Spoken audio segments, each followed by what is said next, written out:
गर्मी तो है घर ने। हाँ घर है नहीं हमारा यार, ये घर है और क्या। क्या नाम है? चल क्या नाम है? चल वो उसको चेक करे, वो मुझे घूम रहे। मेरे पास क्या नाम है? हम कबाड़ लेकर कबाड़ क्यों लेके आते? उसको रोड के ऊपर खड़ा किया हुआ है। ऊपर कुछ तो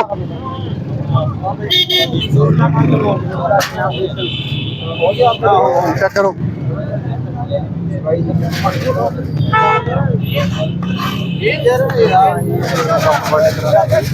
ऊपर का उसको सुल्तान, ऊपर का उसको